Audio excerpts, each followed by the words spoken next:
안녕하십니까. 오늘은 2025년 3월 5일 수요일입니다.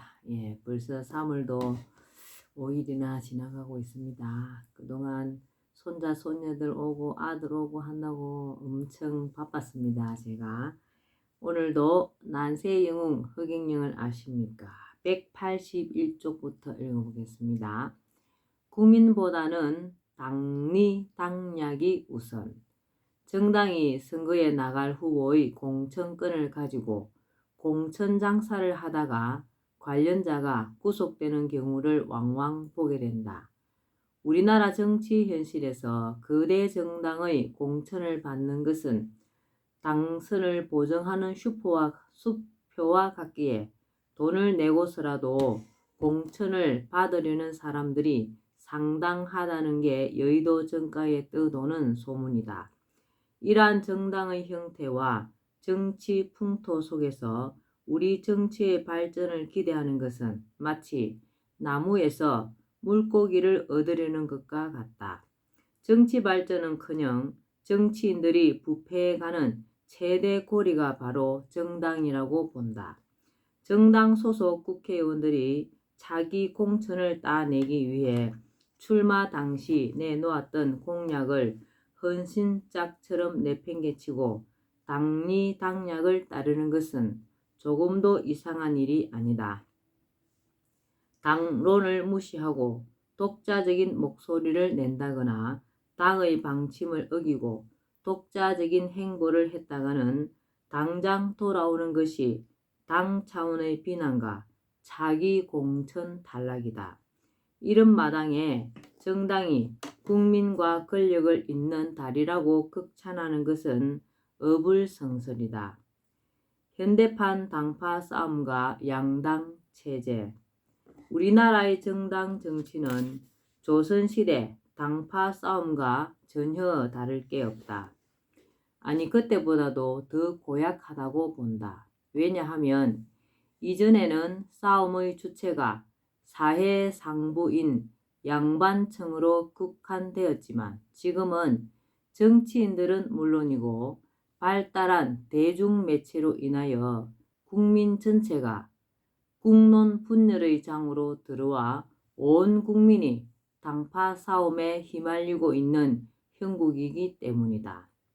조선시대 당파 싸움을 붕당 정치라는 말로 미화하여 긍정적으로 평가하는 것은 옳지 않다고 생각한다. 물론 동인, 서인의 분당 초기 단계에 대해서는 학파의 대립으로서 학문적 토론 위주였다는 긍정적인 평가를 할 수도 있다. 그러나 후대로 내려오면서 당파는 정치적 성격이 강해서 결국은 노론, 소론, 남인, 북인 4개의 사색 분당이라는 당파로 분열되어 피비린내 나는 정쟁을 일삼았다. 그것도 의미 있는 학문적 주제나 나라와 백성에게 도움을 주려는 어떤 방안을 가지고 싸웠다면 몰라도 오로지 권력 잡기에 혈안이 되어 궁중의 사소한 예법 하나로도 물고 뜯으며 죽이기까지 하였다. 이것을 어찌 붕당 정치니 오늘날의 정당 정치와 유사하다느니 하며 미화하거나 긍정적 의미 부여를 할 수 있겠는가. 하긴 작금의 우리나라 정당 정치가 조선시대 당파 싸움과 크게 다르지 않으니 조선의 당파 싸움이 이 나라 정당 정치의 기원이라고 해도 틀린 말은 아닌 듯 싶다.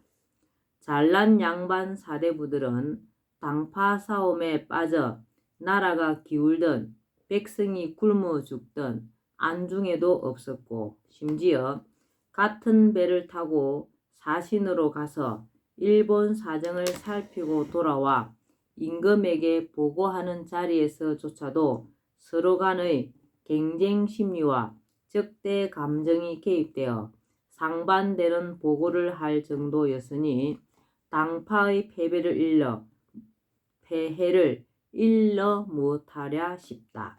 결국 당파 싸움에 빠진 우리나라 사정을 낱낱이 알게 된 일본이 자신들 문제 해결의 돌파구로 대군을 보내어 이 땅을 침략하였던 것도 그 원인이 당파 싸움이 아니고 무엇이었단 말인가.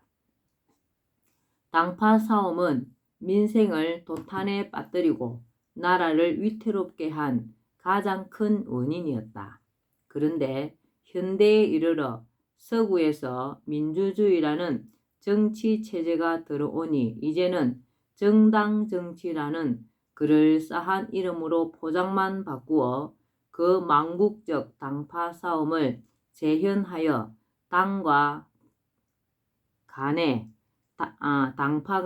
보복을 일삼고 거기에 국민까지 가담시켜 국민 분열을 일으키고 있으니 참으로 기가 찰 노릇이다. 우리나라 정당 정치가 극심한 당파 싸움으로 나아가고 있는 데는 특히 양당 체제의 탓이 크다. 흔히 양당 체제가 수립되면 그 전의 군소 정당들의 난립으로 인한 정치 혼란에서 벗어나 정치가 안정되었다는 증거로 보고 긍정적인 의미를 부여하는 것이 일반적이다. 일정 정도 맞는 이야기이다.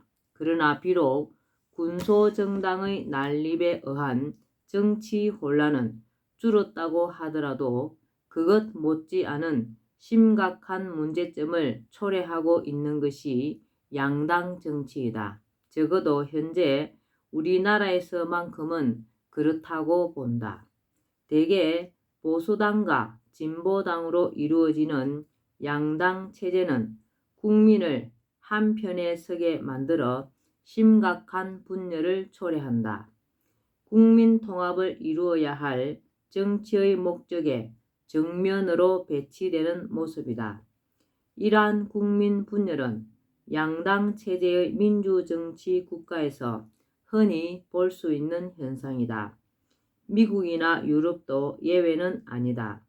그러나 우리나라는 이념적 대결 구도에 지역 감정까지 가세하여 양당 체제에 따른 국민적 대립과 분열이 더욱 심하다. 그뿐만이 아니다.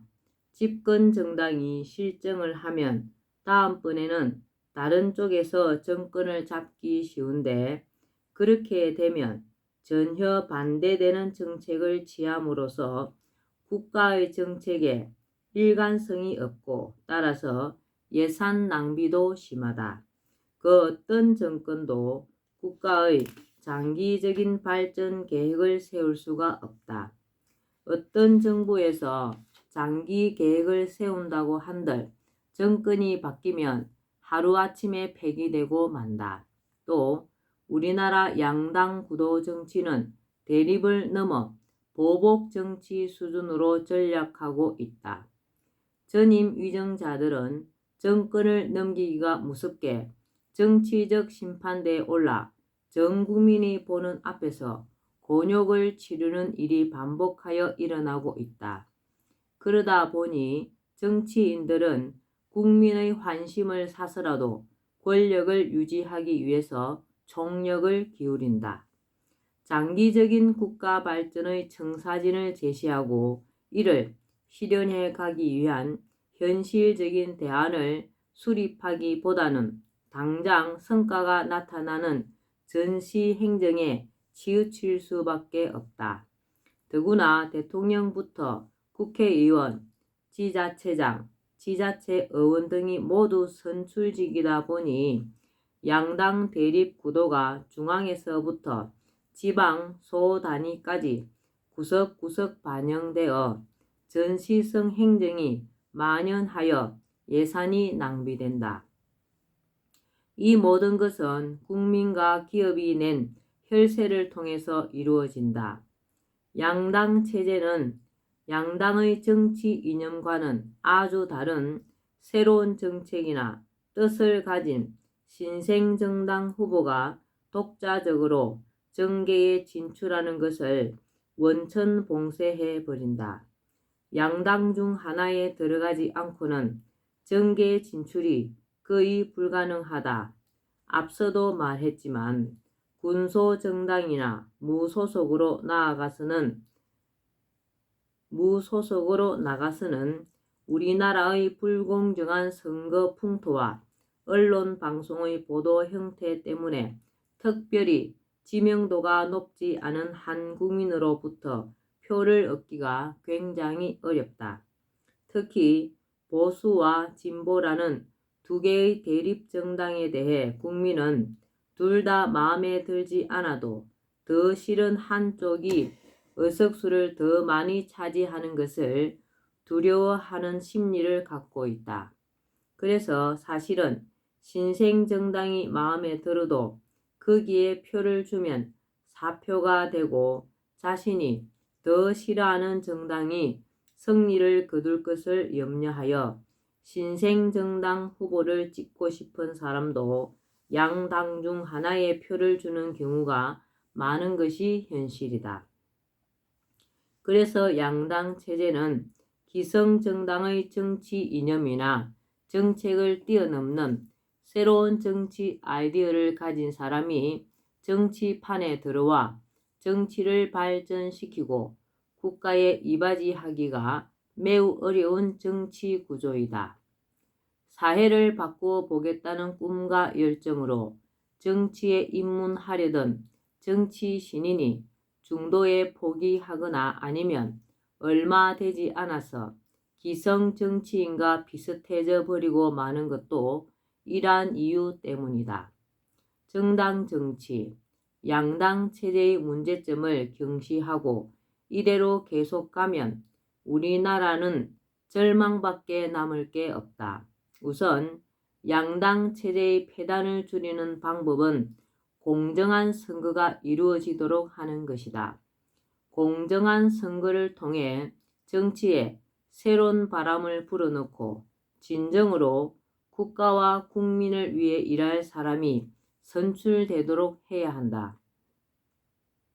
거대 정당 후보가 아니어도 일단 후보가 되면 모든 후보를 공정하게 대해야 한다. 같은 기탁금을 내고 후보 등록을 했음에도 불구하고 군소정당이나 무소속 후보라고 여론조사나 언론방송에서 그들을 완전히 배제하고 기득권 정당 후보들만 조사하거나 보도해주는 불공정한 처사를 시정해야 한다. 후보의 기호 선정, TV 토론, 여론조사, 언론방송 보도, 사전선거운동, 선거비용 등 모든 것이 양당 후보에게 유리하고 다른 후보들은 피해를 볼 수 있는 현행 선거 풍토와 관행을 당장 바로잡아야 한다. 국회의원이 많은 정당 순서로 후보 기호를 1번, 2번으로 정해놓은 것도 공정선거에 어긋나는 자의적인 원칙에 불과하다고 본다. 추첨을 통해 정해야 공정하다. 거대 정당 후보에게만 유리한 선거법 조항은 모두 폐기하거나 개정해야 하고 부정선거 의혹을 불식하기 어려운 사정선거제도는 없애야 한다고 생각한다.